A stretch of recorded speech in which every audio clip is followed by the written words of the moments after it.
Alright, to all of you that have the MK4, I believe this is on the MK3 as well. Mine's a GTI, but I think this is pretty much anything Volkswagen, not really sure, but I'll find out before I post it. I've been having problems with my tail light just not working, between the blinker, the brake, the running light. I went and screwed with the plug, jiggled it around, and all of a sudden they were showing signs of low voltage, just barely burning.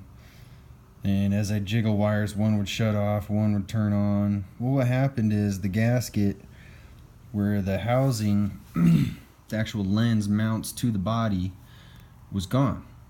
I bought the car used, and apparently somebody took it out at some point in time. But anyway, water had gotten in here and kind of corroded a few different areas. This right here is of no concern really on the front, but on the back, the connection, if I didn't notice it at first, but there was some corrosion on there.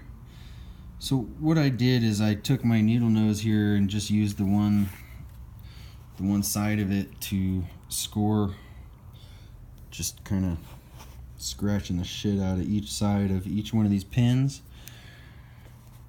And then from there I twisted them ever so slightly, as you can see, so that when I plug it back in, they just have no choice but to make a good solid contact. Anyway, I've seen some other people on YouTube coming up with really weird ways of dealing with this. This to me seemed kind of obvious. Just make sure the corrosion is gone. I have dielectric grease on there, that way water can't get back in, period, end of story. So get the corrosion gone, give them a slight twist just to make sure that you're getting good healthy contacts.